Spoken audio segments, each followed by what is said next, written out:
जो स्त्री ये 5 काम नहीं करती उसके घर की रोटी कुत्ता भी नहीं खाता। भगवान श्री कृष्ण ने कलयुग में उत्पन्न होने वाली स्त्री और पुरुष के कई लक्षणों का वर्णन किया है।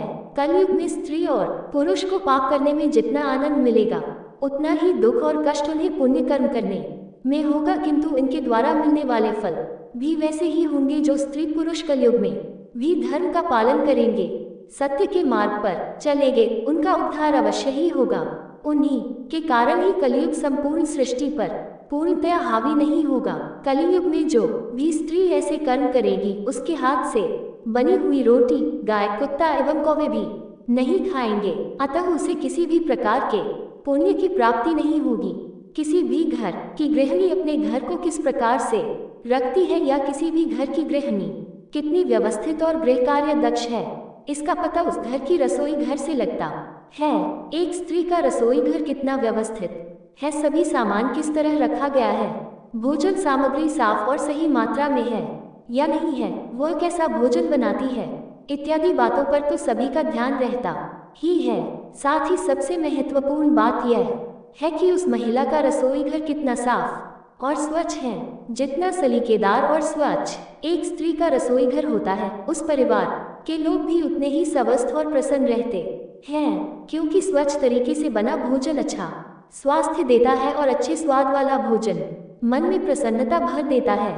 दूसरा प्रमुख स्थान है किसी भी घर का स्नान घर यानी कि बाथरूम और शौचालय। किसी भी घर का स्नान घर और शौचालय जितना साफ और स्वच्छ होता है, उस घर के लोग बीमारियों से उतने ही बचे रहते हैं, क्योंकि अधिकांश बीमारियों का कारण अस्वच्छता ही होता है और स्नान घर और शौचालय ये बीमारियों का मुख्य घर माना जाता है। आपने देखा ही होगा कि दीपावली पर लगभग सभी हिंदू घरों में सबसे पहले स्नान घर और शौचालय को साफ किया जाता है और दीपावली का सबसे पहला दीपक भी स्नान घर में ही जलाया जाता है। इसका कारण यह है कि दीपावली पर माँ लक्ष्मी जी की पूजा की जाती है और माँ लक्ष्मी उसी घर में आती है जिस घर में स्वच्छता रहती है। भारत के प्रमुख महाकाव्य महाभारत के एक प्रसंग के अनुसार जब कृष्ण की पत्नी सत्यभामा द्रौपदी से उसकी सफल गृहस्थी का राज जानना चाहती है, तो द्रौपदी उसे बहुत सारी बातें बताती है, जिनमें प्रमुख रूप से घर की स्वच्छता और अपने परिवार के स्वास्थ्य पर अधिक बल देते हुए कहती है कि सत्यभामा, मैं अपने घर को हमेशा साफ सुथरा रखती हूँ और स्वयं शुद्ध और स्वच्छ होकर ही सबको शुद्ध और सात्विक भोजन परोसती हूँ, जिससे मेरे घर में सुख समृद्धि और शांति आती है, चारों ओर सकारात्मक ऊर्जा व्याप्त होती है और परिवार के लोगों का मानसिक और शारीरिक स्वास्थ्य भी उत्तम रहता है, जिससे हम सभी सुखी प्रसन्न और संतुष्ट रहते हैं। आयुर्वेद में भी अच्छे स्वास्थ्य के लिए अन्य बातों के साथ साथ शारीरिक स्वच्छता को भी बेहद जरूरी माना गया है। शौच के बाद हाथों को धोना, साफ पानी से नहाना और दांतों तथा अन्य शारीरिक अंगों विशेषतः शरीर के आंतरिक अंगों की स्वच्छता पर अधिक बल दिया गया है। महिलाओं को तो खासतौर पर अपनी शारीरिक स्वच्छता का ध्यान रखना चाहिए, क्योंकि उन्हें माहवारी के साथ ही अन्य कई आंतरिक परेशानियों का सामना करना पड़ता है। पुराने जमाने में महिलाएं सुबह उठते ही नित्य कर्म से निवृत्त होकर पहले स्नान करती थी, उसके बाद ही रसोई घर में प्रवेश करती थी और सबके लिए भोजन बनाती थी। माहवारी के दौरान रसोई घर में प्रवेश नहीं करती थी, क्योंकि पहले लोग खाना खाने के पहले भगवान को भोग जरूर चढ़ाते थे और भगवान का खाना तो बिना नहाए बना ही नहीं सकते हैं। हालांकि आज के एकल परिवारों में ऐसा चाहकर भी संभव नहीं हो पाता है, क्योंकि एक ही महिला को घर के सभी काम करने होते हैं, परंतु सभी नहीं। लेकिन कुछ महत्वपूर्ण बातों का पालन तो हम कर ही सकते हैं। खाना बनाने के पहले और बाद में कुछ सावधानियां बरतनी ही चाहिए, जिससे परिवार में सभी का स्वास्थ्य अच्छा रहता है। स्वच्छता का सबसे अधिक ध्यान शौच से आने पर रखना चाहिए।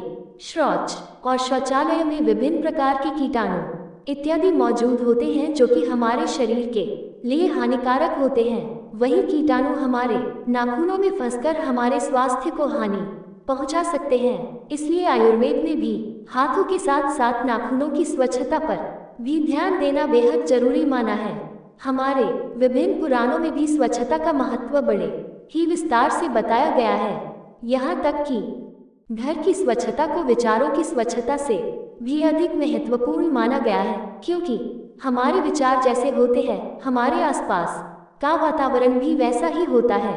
दूषित विचारों से घर में भी नकारात्मक ऊर्जा का संचार होता है, क्योंकि हर घर में साफ सफाई की जिम्मेदारी अधिकतर महिलाओं पर ही होती है। अतः प्रत्येक घर में महिलाओं को चाहिए कि वे स्वयं भी साफ और स्वच्छ रहे।